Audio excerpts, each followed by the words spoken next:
Imaginez un Bernabeu sous pression. Imaginez le Real Madrid, le club aux 15 Coupes d'Europe, obligé de souffrir face au Benfica pour valider son ticket pour les huitièmes de finale de la Ligue des Champions. Pas de gala, pas de démonstration, pas de soirée de gala comme la Maison Blanche sait les offrir. Non. Ce soir-là, la Casablanca a dû se retrousser les manches, encaisser les coups, et compter sur ses individualités pour s'en sortir. Et finalement, elle s'en est sortie. 3-1 sur l'ensemble des deux matchs, qualifiés pour les huitièmes, mais avec des questions plein la tête et un jeu qui laisse encore beaucoup à désirer. Bienvenue sur la chaîne. Aujourd'hui, on décortique ensemble ce Real Madrid, Benfica, match retour des barrages de la Ligue des Champions. Un match haché, tendu, avec des moments de frayeur, des buts, des blessures et un dénouement signé. Qui d'autre?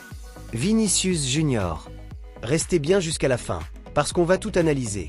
Les temps forts, les performances individuelles, les erreurs, et ce que cette qualification nous dit vraiment sur l'état de forme actuel du Real Madrid.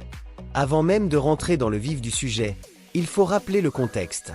Le Real Madrid aborde ce match retour avec un léger avantage acquis à l'aller. Mais dans une double confrontation de Ligue des Champions, rien n'est jamais acquis, et le Benfica n'est pas n'importe quel adversaire. Le club lisboète est une institution européenne, avec des joueurs de qualité, un collectif bien rodé et surtout une vraie capacité à faire mal dès qu'on leur laisse de l'espace. Au Bernabeu, l'atmosphère est électrique. Le public madrilène attend une performance à la hauteur de leur équipe légendaire. Sauf que ce soir, le Real Madrid va leur offrir quelque chose de bien différent. Une copie brouillonne, heurtée, avec des phases de jeu difficiles à regarder. Une rencontre que les observateurs s'accordent à qualifier de hachée, avec peu de continuité dans le jeu et des erreurs techniques inhabituelles pour une équipe de ce calibre. Mais voilà ce qui fait la différence avec les grands clubs. Même dans les mauvais soirs, ils trouvent les ressources pour gagner. Et c'est exactement ce qui va se passer ce soir-là au Bernabeu. La première période se résume assez simplement. Beaucoup d'ennuis, quelques situations, et puis 2 minutes qui vont tout changer autour de la demi-heure de jeu. Pendant les premières 20 minutes, les deux équipes se regardent sans vraiment se livrer. Le Real Madrid tente de monopoliser le ballon avec environ 57% de possession, mais sans pour autant créer de danger réel. Le rythme est lent, les transitions rares, et la Casablanca manque clairement de précision technique. À l'image de cette passe en une touche de Gullet pour Tchouaméni qui se retrouve contré sans trouver son destinataire. Le Real n'est tout simplement pas au niveau techniquement. Benfica, de son côté, joue le coup intelligemment. Les Lisboètes laissent venir, s'organisent et attendent le bon moment pour frapper. Et à la 35e minute, Rios prend un carton jaune après une grosse semelle sur Tchouaméni. Première tension du match, premier jaune de la rencontre. Puis vient ce moment que personne n'attendait vraiment. En 2 minutes chrono, le score va passer de 0-0 à 1-1 dans ce qui constitue le seul vrai moment de vie de cette première période. D'abord Rafa Silva qui ouvre le score pour Benfica et plonge le Bernabeu dans un silence pesant. Puis Tchouaméni qui répond immédiatement pour la Casablanca et remet les deux équipes à égalité. Un but, une réponse, et puis retour à la terne normalité du match. Entre-temps, la VAR s'invite dans la partie.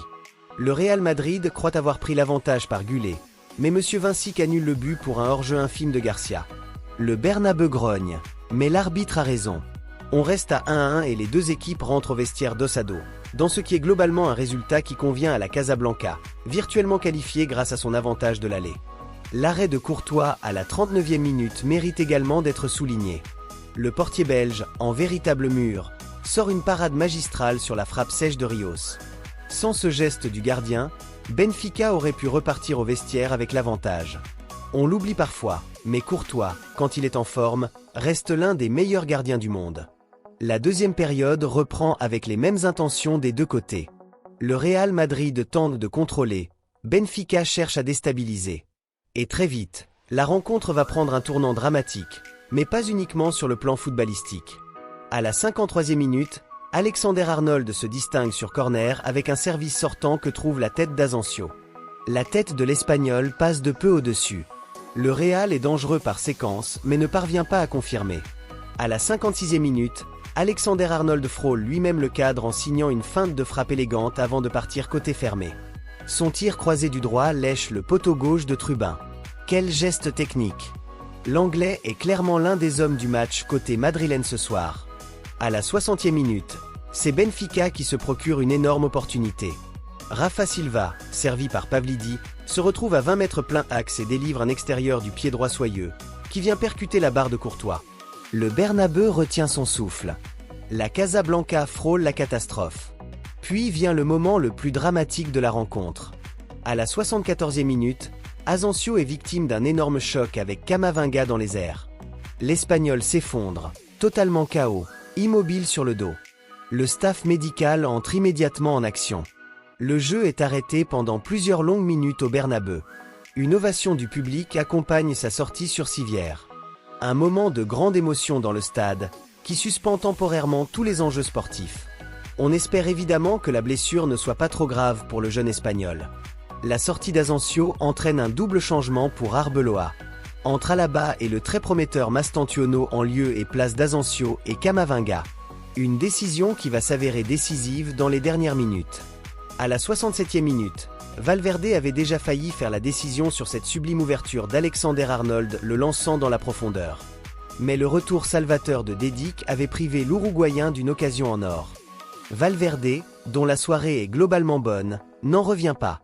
Avant ça, il avait raté un face-à-face incroyable à la 48e minute, se retrouvant totalement seul à l'entrée des 5,50 mètres sur un centre à ras de terre d'Alexander-Arnold, et manquant complètement son ballon au moment d'ajuster sa frappe. Le genre de raté qui laisse des traces. Mais dans le football, les oubliés d'un soir se rachètent souvent quelques minutes plus tard. On arrive dans les dernières minutes du temps additionnel. Le Real Madrid presse, Benfica résiste.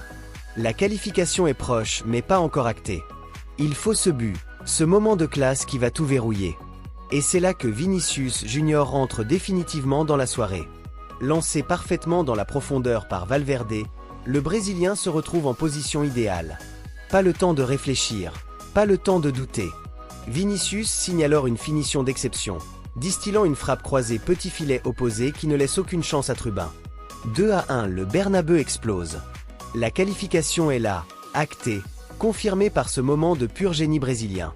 Ce but, c'est toute la magie de Vinicius Junior. Les mauvaises passes, les ratés, les soirées laborieuses. Et puis au moment où son équipe en a le plus besoin, il sort le geste que seuls les grands joueurs savent produire.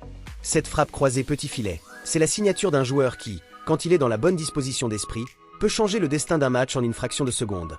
Avant ce but, d'ailleurs, la dernière action madrilène mérite d'être mentionnée. Mastantuono, entré en jeu depuis peu, décale Alexander-Arnold dans la surface.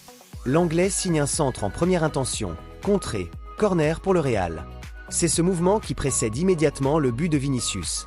Mastantuono, malgré ses quelques minutes sur le terrain, a clairement l'intelligence du jeu.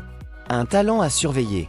Maintenant qu'on a passé en revue les temps forts du match, prenons un peu de recul et demandons-nous, qu'est-ce que cette performance nous dit du Real Madrid actuel ? Premier constat, le Real Madrid gagne sans convaincre, et c'est devenu presque une habitude cette saison. Le jeu manque de fluidité, de continuité, d'automatisme.